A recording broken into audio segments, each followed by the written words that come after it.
최근 한 달 테슬라는 숫자만 보면 나쁘지 않은데도 시장이 불편해하는 지점이 뚜렷해졌습니다. 이유는 간단합니다. 지금 테슬라의 변수는 신차 한 대가 아니라 규제와 신뢰가 동시에 흔들리는 구간이기 때문입니다. 그래서 오늘은 감정적인 찬반이 아니라 공개된 최신 자료를 기준으로 사건 사고를 먼저 정리하고 그 다음 실적에서 이미 확정된 숫자, 마지막으로 앞으로의 분기점까지 차례대로 짚어보겠습니다. 핵심은 두 줄입니다. 첫째, 자율주행은 기능 자체보다 표현과 책임으로 규제의 초점이 이동했습니다. 둘째, 자동차가 흔들릴 때 에너지 저장이 성장 축으로 떠오르면서 회사의 체력이 바뀌고 있습니다. 이 두 축이 앞으로 주가 변동성을 키울지 아니면 방어막이 될지를 판단하는 방식으로 들어가 보겠습니다. 먼저 시간 순서로 머릿속을 정리하겠습니다. 최근 한 달은 이슈가 흩어져 보이지만 사실 한 줄로 연결됩니다. 규제기관이 테슬라의 운전자 보조와 자율주행을 어떻게 설명했고 실제로 어떤 위험이 있었는지라는 관점에서 보고 있다는 겁니다. 그 와중에 테슬라는 2025년 4분기 생산과 인도량 그리고 에너지 저장 배치라는 확정 숫자를 공개했습니다. 그래서 지금 시장은 숫자는 일부 확인했지만 수익성과 현금 흐름은 아직 공백인 상태입니다. 이 공백을 메우는 이벤트가 바로 2026년 1월 28일 실적 발표입니다. 정리하면 최근 한 달은 규제 뉴스가 심리를 흔들고 실적 발표가 숫자로 심리를 재정렬하는 구조입니다. 따라서 분석 순서도 동일하게 가야 합니다. 규제와 안전 이슈를 먼저 정리하고 인도량과 에너지 저장의 확정 숫자를 확인한 뒤 실적 발표에서 무엇을 봐야 하는지 체크리스트로 마무리하겠습니다. 첫 번째는 미국 도로교통안전국 NHTSA 이슈입니다. 여기서 중요한 건 특정 사고 한 건이 아니라 불만 접수와 자료 요구가 누적되면서 공식 절차가 이어지고 있다는 점입니다. 최근 보도에서 테슬라는 자료 제출과 답변 부담을 이유로 관련 답변 기한을 2026년 2월 23일까지 연장받은 것으로 알려졌습니다. 이 흐름이 왜 중요하냐면 규제기관이 궁금해하는 건 광고 문구가 아니라 실제 사용 환경에서 어떤 위험 패턴이 반복되는지 그리고 회사가 그 위험을 어떻게 관리했는지입니다. 만약 규제기관 판단이 강해지면 단순히 이미지 타격에서 끝나지 않습니다. 기능의 작동 조건을 제한하거나 소프트웨어 업데이트 방식에 규제 조건이 붙거나 집단 소송이 뒤따르면서 비용이 발생할 수 있습니다.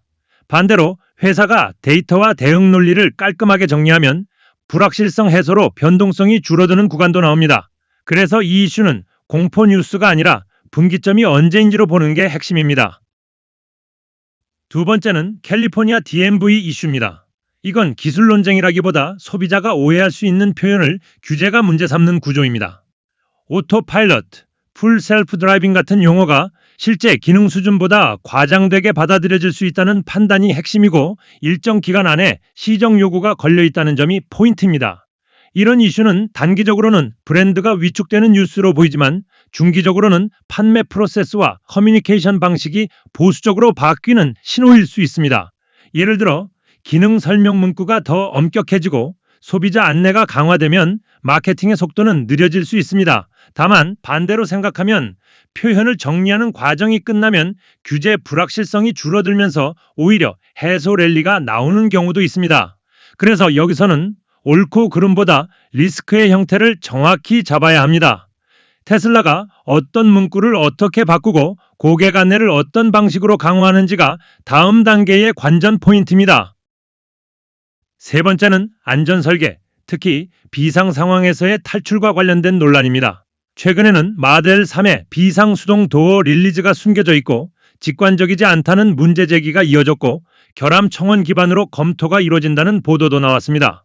이런 이슈는 단순한 편의성 논쟁이 아닙니다. 소비자 관점에서 긴급 상황에서 내가 빠져나올 수 있느냐는 질문으로 번지면 브랜드 신뢰에 직접적으로 상처를 냅니다. 그리고 규제기관은 이런 포인트에 굉장히 민감합니다.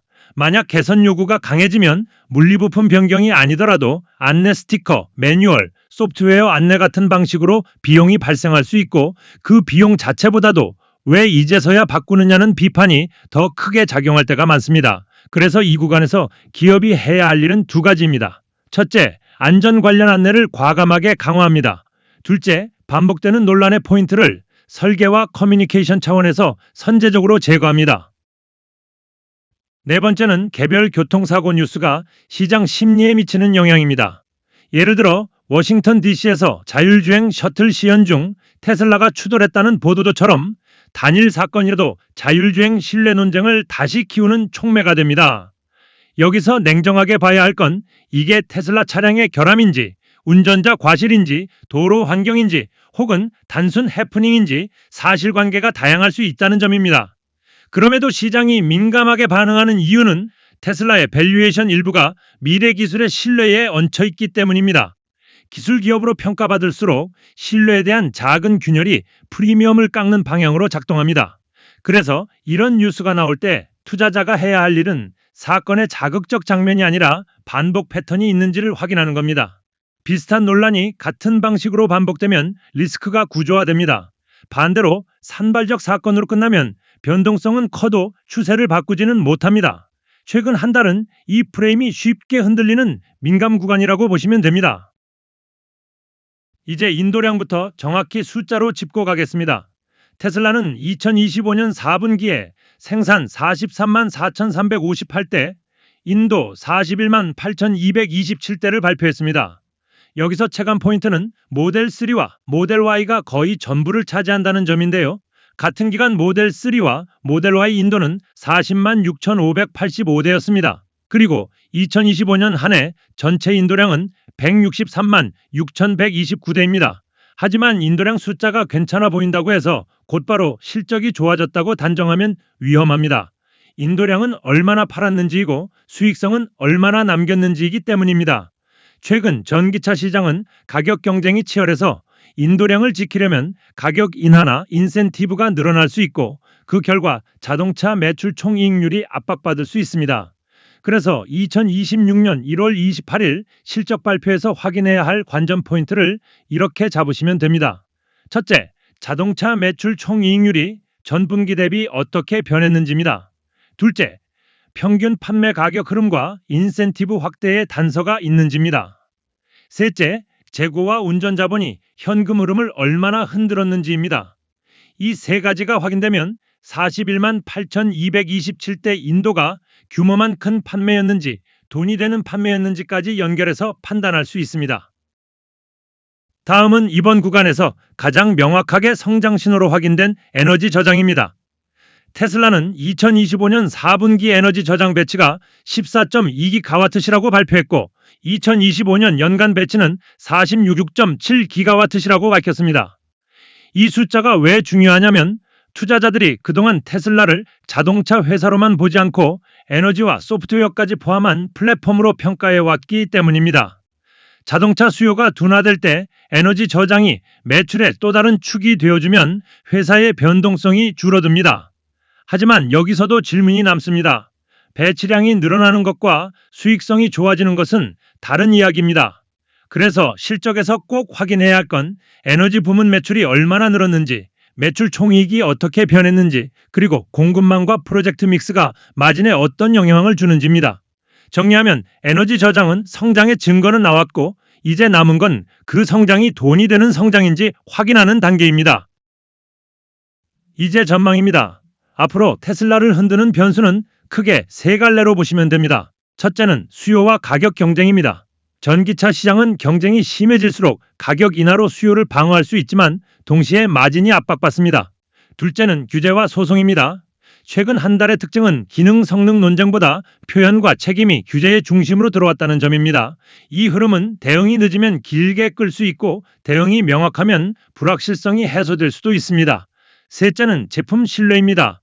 비상 탈출 같은 안전 논란은 비용 규모보다도 신뢰 비용이 더 큽니다. 신뢰가 흔들리면 소비자 선택뿐 아니라 보험, 중고차 같이 브랜드 프리미엄까지 영향을 받습니다. 그래서 전망을 말할 때는 낙관과 비관을 섞어 말하기보다 어떤 변수에서 어떤 신호가 나오면 시나리오가 바뀌는지 조건을 명확히 하는 게 좋습니다. 그 조건의 중심에 1월 28일 실적과 2월 전후 규제 대응 분기점들이 놓여 있습니다. 마지막으로 시나리오를 세 가지로 정리하겠습니다. 베이스 시나리오는 자동차는 성장 둔화와 마진 방어가 동시에 진행되고 에너지 저장이 성장 스토리를 보강하지만 규제 리스크가 상시 할인 요인으로 남는 그림입니다. 불 시나리오는 실적에서 자동차 마진과 현금 흐름 방어가 확인되고 규제 이슈가 시정과 절차 대응 수준에서 정리되면서 불확실성이 줄어드는 경우입니다. 베어 시나리오는 규제가 강화되거나 기능 제한, 판매 제약 같은 형태로 부담이 커지고 가격 경쟁으로 마진이 더 흔들리는 경우입니다. 그래서 실적에서 꼭 봐야 할 체크리스트는 6가지입니다. 첫째, 자동차 매출 총이익률 변화입니다. 둘째, 평균 판매 가격과 인센티브의 단서입니다. 셋째, 재고와 운전 자본이 현금 흐름을 어떻게 바꿨는지입니다. 넷째, 에너지 저장 부문의 매출과 수익성입니다. 다섯째, 2026년 투자 규모와 생산 전략입니다. 여섯째, 경영진이 규제 이슈에 대해 어떤 톤으로 설명하는지입니다. 이 6가지가 정리되면 테슬라를 둘러싼 최근 한 달의 소음이 숫자와 분기점으로 정리될 겁니다.